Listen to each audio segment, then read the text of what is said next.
Great, thank you so much. I'm going to review the international and policies moving forward in the United States, and also the recommendations of governments around the world related to wireless and cell phone radiation. And I will make these slides available to you, of course, with links, because I'm going to fly over some critical policies. I want to start out by talking about what is making headline news here in the United States. And I'm going to share with you a video from the Chicago Tribune on cell phone tests that were done that found that when the phone is tested in positions close to the body, that they exceed the regulatory limits. Still, we at the Chicago Tribune wondered, how much radiation exposure do phones really cost? We bought more than a dozen phones and had them tested by an accredited lab using standard procedures. To test each one, the lab owner used a special mixture of fluids that mimics the electrical properties of the body. He poured that into a fiberglass tub. Then he secured a phone underneath the tub and set it to operate at full power. A robotic arm dipped up and down in the fluid, measuring the amount of radiation it was absorbing. There were two main things we wanted to know. First, would the phones meet the safety limit if tested at the same distance from the body as the manufacturer's own testing? It turned out that some phones exceeded the limit. Next, we noticed that federal rules allow phone manufacturers to test phones up to 25 millimeters away from the simulated body. That's nearly an inch. The rules reflect times when many people carried their phones in belt clips or even holsters, not that close to the body. So our second question was, what if phones were tested at a smaller distance to reflect how people carry their phones today, like in a pocket? This is crucial. Typically, the farther away a phone is away from simulated tissue, the less exposure to radiation. So we moved the phones in closer to 2 millimeters, or less than 1/10 of an inch. At this distance, radiation exposure often exceeded the same distance. So Still, there have been multiple tests done, both the Chicago Tribune, the law firm of Fagan Scott. Just recently, it made headline news. The Penumbra brands tested the Apple. Published data in the IEEE Access by Dr. Om Gandhi shows that the data from the French test, which Dr. Marc Arazi is going to be talking about, the ANFR tests, if you took that and converted it to the way the FCC does cell phone testing, that the cell phone SAR could be up to 11 times FCC limits. And then, of course, there was the CBC. So investigation, which also found cell phones exceed limits when tested, of course, in body contact positions. Because our test methods are so outdated, there have been many attempts in the United States to address this, because people are not aware that when the phone is in a body contact position, and of course in a position of high power, that it can exceed limits. So most recently, Berkeley, California passed the cell phone right to know ordinance, and I would say that was in 2015. However, it was immediately slapped with a lawsuit by the wireless industry, and the U.S. Supreme Court denied the industry appeal of this ordinance and effectively upheld the decision to maintain this ordinance. And what it does is, at the point of sale, when you buy the phone, people are informed that cell phones emit radio frequency, and that if you carry or use your phone in a pants or shirt pocket or tucked into a bra, as many people do here, when the phone is on, you can exceed federal guidelines for exposure to radio frequency. Now, in the United States, the National Toxicology Program, I know the study has been presented here, but the scientists of the National Toxicology Program state online on the website, there's a Q&A, and they state that as they have become more aware of their usage, that they follow recommendations to reduce exposure to cell phone radiation. They reduce the time on the cell phone and use speaker mode or a headset to place more distance So in terms of international policies, we have on our website on ehtrust.org many countries and what they are doing. And France is an example. Although there is a ways to go, they have policies in place which I think can serve as a model. I know Israel has some of these as well.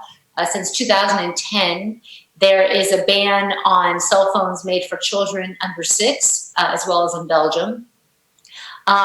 They have the ANSYS, the health agency, has issued several reports, and most recently, although 2016, they are recommending that they're addressing that the regulations in terms of transparency are also addressing all kinds of wireless devices, not only cell phones. There was a 2006 decree, of which we have on our website as well, on the protection of workers, calling for special protections for pregnant women and limiting exposure. There was 2015 legislation, Wi-Fi banned in nursery school. The wireless is turned off as the default setting in schools. Cell tower emission measurements are accessible to the public. They have regulations related to advertising so that it is clearly and visibly mentioning how to reduce exposure. And there need to be headsets offered, especially if children, if buyers request it for children.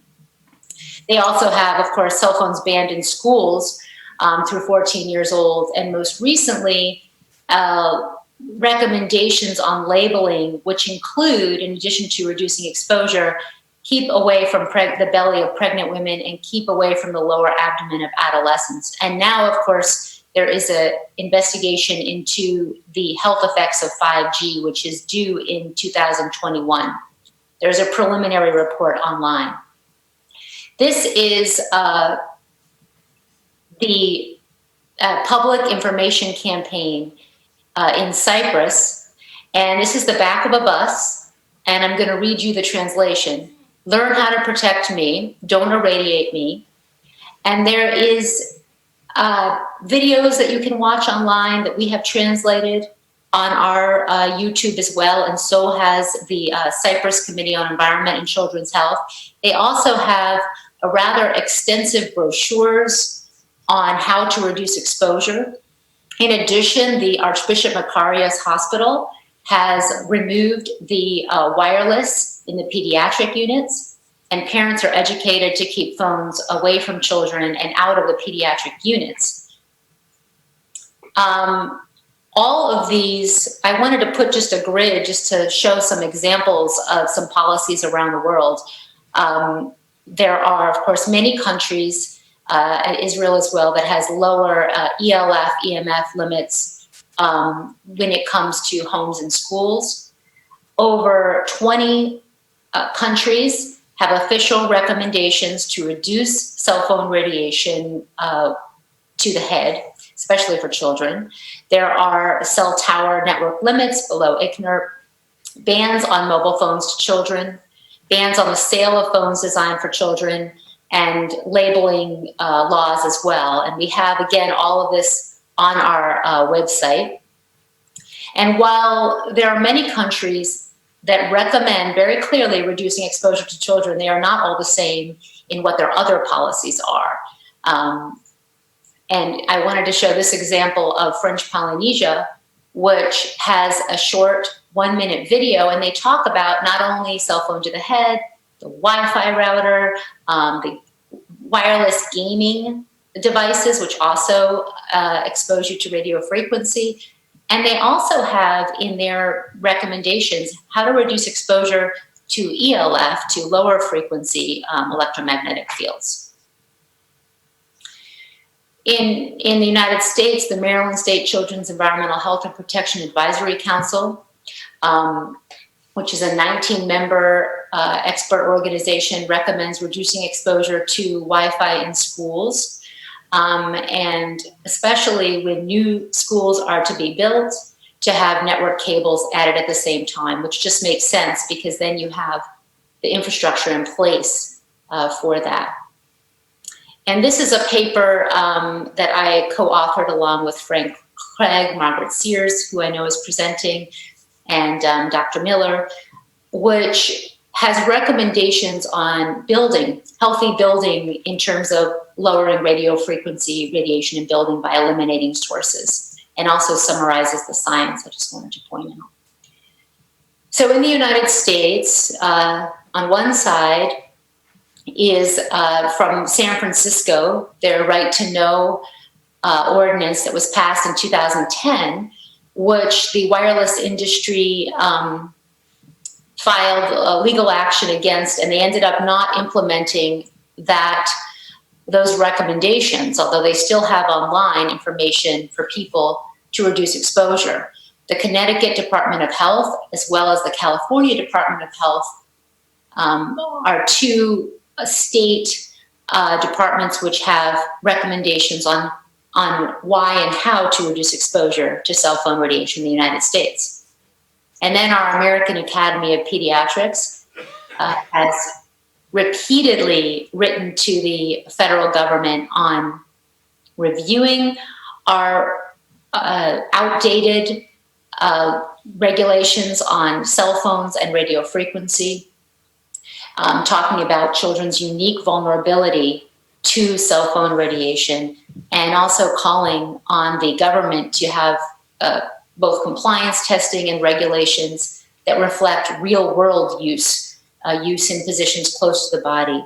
Children are handed cell phones as toys, and they rest on their chest, on their abdomen.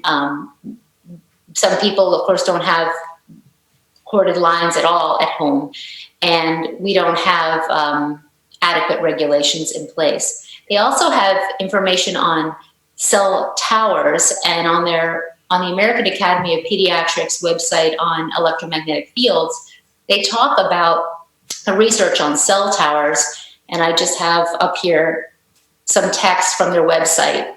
The AAP has a website called Healthy Children, and they talk about studies on living near mobile phone base stations, which have increased the risk for headaches, memory problems, dizziness, depression, sleep problems. And I will have this available to you so you can find that as well.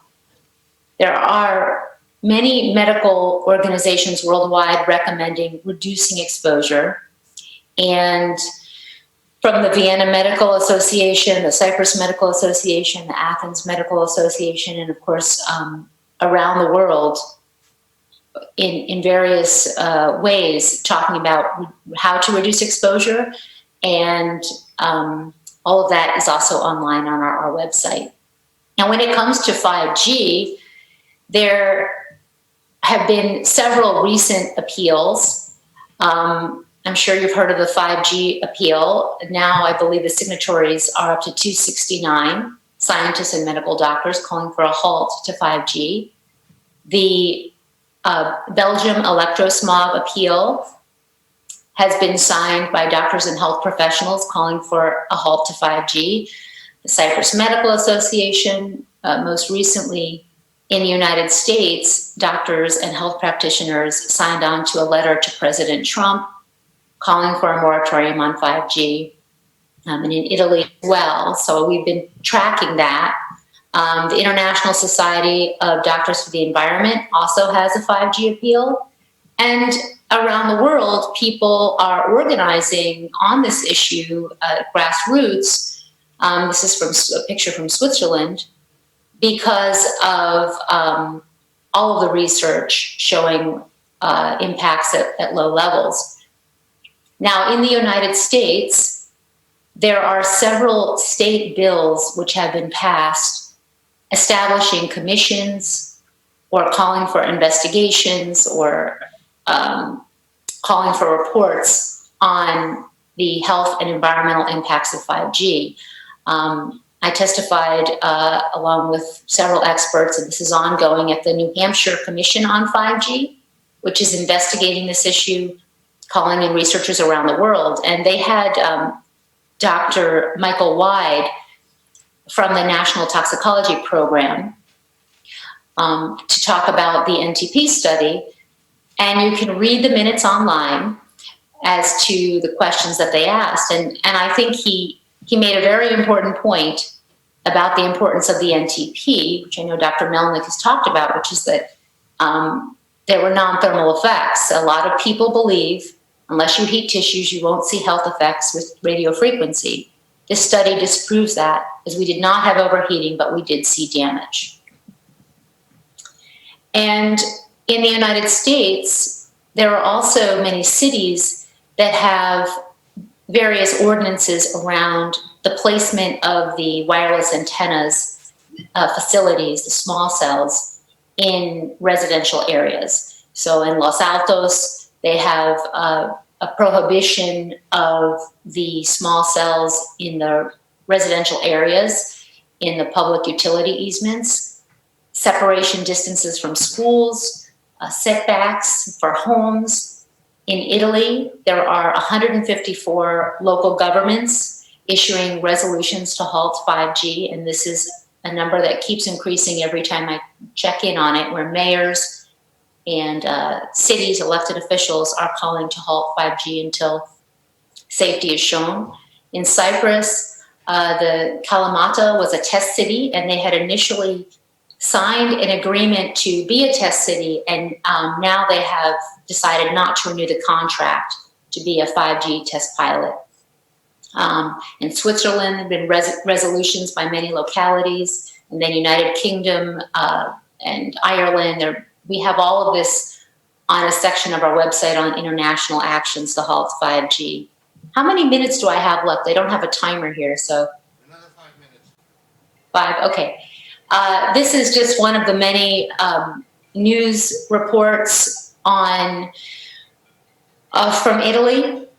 And this is a mayor, and I just thought I would read his quote. "We're convinced that our territory is the exclusive habitat for psychophysical well-being, and we do not intend to endanger it with invasive and dangerous technologies, at least until a competent authorities attest to the health and safety of these new but unexplored technologies." And let's see if I can.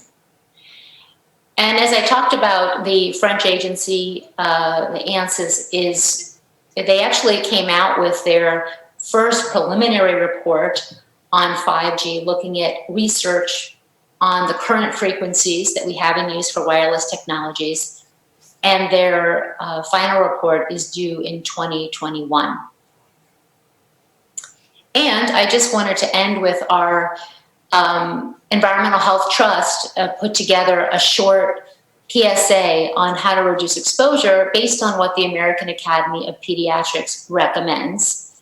And I'll just play that for you. Did you know that cell phone, the one in your pocket, emits radio frequency radiation, as long as your phone's turned on, even if you're not talking or texting? The American Academy of Pediatrics, in over a dozen countries, recommends reducing children's exposure to wireless radiation. When using a cell phone, I always keep it away from my body. I use speakerphone or a headset like this. To stop microwave exposure, I put my phone on airplane mode and turn off Wi-Fi and Bluetooth function.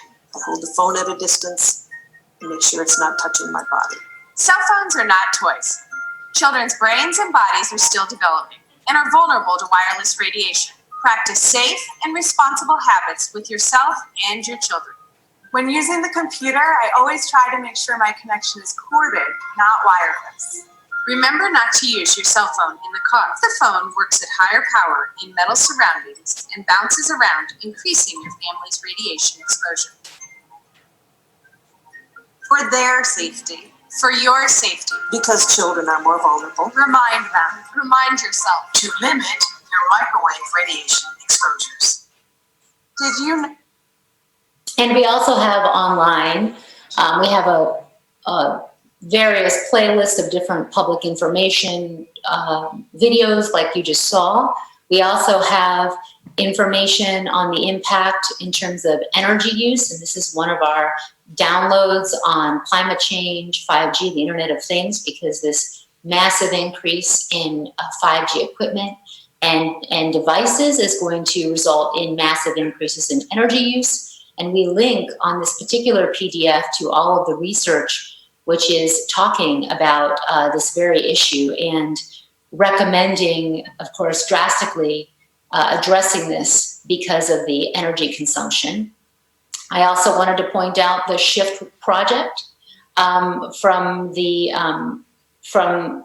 this is a climate change transition expert group, and they also talk about our scenarios in terms of energy use, and we link to that as well.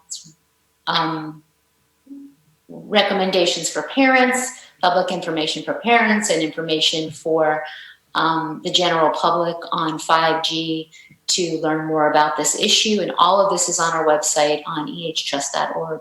So thank you so much. Any question? Yes. Hi, Theodora, can you hear me? Yes. Maya.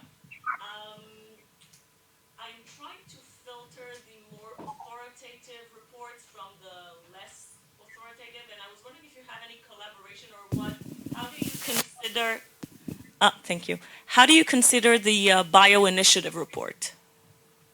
Well, the Bio Initiative report compiles peer-reviewed and published research, and it is written by experts from around the world on the peer-reviewed science. You also can go online to their website and read summaries and abstracts. Dr. Henry Lai and Dr. Hardell keep that updated.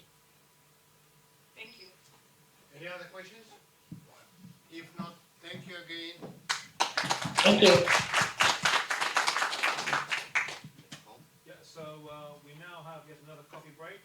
Please, we'd like to reconvene on time because the next set of talks are all international. So we'll be back here by 3:45 precisely. Thank you. Thank you very much. Thank you, Theodora.